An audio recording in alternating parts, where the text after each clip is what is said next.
Horror stories.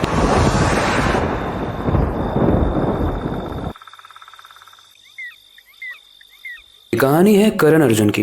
करण और अर्जुन बचपन से ही बेस्ट फ्रेंड्स थे और एक ही स्कूल में पढ़ते थे। वो दोनों ही पढ़ाई में थोड़े कच्चे थे लेकिन स्पोर्ट्स में बहुत अच्छे थे। अर्जुन स्कूल के फुटबॉल टीम का कैप्टन था, वहीं पर करण टेनिस टीम का। टूर्नामेंट में बिजी रहने की वजह से दोनों पढ़ाई पर ध्यान नहीं दे पाते थे और अब उनका फाइनल एग्जाम स्टार्ट होने में सिर्फ 10 दिन बचे थे। दोनों का ही एग्जाम में पास होना बहुत जरूरी था, वरना उनके पेरेंट उनको खेलने के लिए मना कर देते और बैन कर देते उनके स्पोर्ट्स से उनको। वो दोनों पढ़ने की तो कोशिश कर रहे थे लेकिन टाइम की कमी की वजह से और ध्यान भी ना लग पाने की वजह से वो पढ़ नहीं पा रहे थे और वो ये सोचकर डर रहे थे कि आगे क्या होगा। और ऐसे ही करते करते 9 दिन बीत गए और अगली सुबह एग्जाम था। उनके पास कोई ऑप्शन नहीं था, वो बहुत डर रहे थे। तो करण को एक आइडिया आया कि वो चुपके से स्कूल में जाके उनके प्रिंसिपल ऑफिस से पेपर्स को चुरा लेगा, क्योंकि अब यही एक लास्ट ऑप्शन बचा था उनके पास। वो दोनों ही स्कूल के पास पहुंच जाते हैं लेकिन रात के अंधेरे में वो स्कूल बहुत ज्यादा डरावना लग रहा था। वहाँ स्कूल गार्ड के अलावा कोई भी नहीं था। जैसे तैसे वो स्कूल के गार्ड से छुपकर प्रिंसिपल ऑफिस में तो पहुंच जाते हैं और वो एग्जाम के पेपर्स ढूंढने लगते हैं, लेकिन तभी उन्हें रियलाइज होता है कि कॉरिडोर में कोई खड़ा है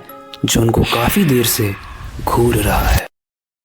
करण ने ये बात अर्जुन को बताई, लेकिन अर्जुन ने जैसे ही उस तरफ देखा वहां पर कोई भी नहीं था। अब उन दोनों ने ही इस बात को इग्नोर किया, उन्हें लगा कोई मजाक कर रहा है और वो वापस से एग्जाम के पेपर्स को ढूंढने में लग गए। गाइस, तभी कुछ ऐसा होता है जिसे सुनने के बाद किसी के भी होश उड़ जाए। अचानक सामने रखी अलमारी का दरवाजा खुद ब खुद खुल जाता है। ऐसे में करण अर्जुन एक दूसरे की तरफ देखते हैं और घबरा जाते हैं। तभी अर्जुन की नजर टेबल पर रखे पेपर पे जाती है और जैसे वो उस पेपर को उठाकर देखते हैं, वो उनके एग्जाम के पेपर्स थे। पेपर मिलते ही वो दोनों बहुत खुश हो जाते हैं और अभी उनके साथ जो भी हॉरर चीजें हुई वो उसे भूल जाते हैं। अभी अचानक से उस रूम के डोर पर एक नॉक की आवाज आती है और वो दोनों बहुत घबरा जाते हैं। उन्हें लगता है कि शायद गार्ड को पता चल गया और वो हमें ढूंढने के लिए आया, तो वो उसी टेबल के नीचे छुप जाते हैं। अब धीरे धीरे करके वो नॉक की आवाज तेज होने लगती है और इतनी तेज हो जाती है कि वो दोनों बहुत घबरा जाते हैं। लेकिन अचानक से वो आवाज बंद हो जाती है और धीरे से उस रूम का दरवाजा खुलता है, लेकिन दरवाजे के बाहर कोई भी नहीं था। वो तुरंत वहां से भागने की पूरी कोशिश करते हैं लेकिन उनका पैर फिसल जाता है और दोनों के दोनों गिर जाते हैं, जिसके कारण करण के नाक पर बहुत तेज चोट लगती है और उसके नाक से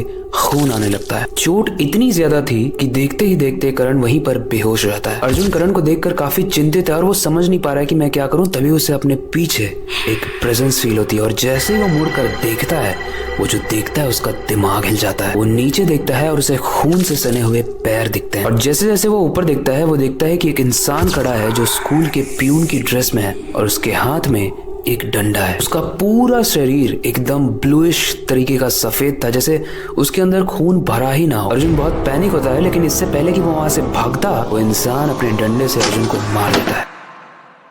अगले दिन एक स्कूल के गार्ड को अर्जुन और करण स्कूल के कॉरिडोर में बेहोश मिलते हैं। पूरे स्कूल में हाहाकार मच गया और एग्जाम भी कैंसिल हो गया और अर्जुन को उस दिन शाम को होश आया और उनसे जब पूछा गया कि तुम इतनी रात में प्रिंसिपल ऑफिस में क्या कर रहे थे, तो अर्जुन ने वो पूरी कहानी भूत वाली बताई। लेकिन प्रिंसिपल ने बात को काटते हुए ही बोला कि तुम झूठ बोल रहे हो, यहाँ कोई भूत नहीं है और तुमने जो किया है उसकी सजा तुम दोनों को मिलेगी। इसके बाद करण और अर्जुन को फेल कर दिया गया और क्लास को रिपीट करने के लिए कहा गया। करण और अर्जुन ने ये बात अपने स्कूल में और टीचर्स को भी बताई, लेकिन कोई भी उनकी बात पर ट्रस्ट नहीं कर रहा था। फिर एक दिन उस स्कूल के गार्ड ने करण और अर्जुन को बताया कि 20 साल पहले यहाँ पर एक गार्ड ने एक हैवी लोन ना चुका पाने की वजह से स्कूल में सुसाइड कर लिया था। उसने यहाँ के प्रिंसिपल से हेल्प मांगी थी कि मेरे लोन को चुकाने में प्लीज मेरी हेल्प करो, लेकिन प्रिंसिपल इतना ज्यादा जिद्दी और घमंडी था कि उसने मना कर दिया, जिसकी वजह से उस गार्ड की जान चली गई और आज भी वो प्रिंसिपल ऑफिस में रात में भटकता है।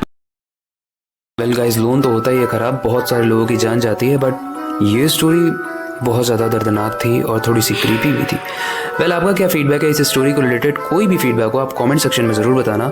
नेक्स्ट स्टोरी से रिलेटेड कोई सजेशन हो तो वो भी आप कमेंट सेक्शन में एज ए टॉपिक लिख सकते हो, क्योंकि मैं सारे ही कमेंट्स को आजकल पढ़ता हूँ। वेल, ये कहानी तो यहीं तक थी, लेकिन नेक्स्ट स्टोरी आपका दिमाग फाड़ के रख देगी। तो अब चलते हैं उस स्टोरी को रिकॉर्ड करने से पहले और इस कहानी को खत्म करते हैं। लेकिन खत्म करने से पहले मैं बस एक ही चीज़ कहूँगा अंत में, जो हमेशा कहता हूँ, अपनी क्यूरियोसिटी को डाई मत होने देना, नई चीजें सीखते रहना, अपने बेड के नीचे और खिड़की के बाहर जरूर देख लेना।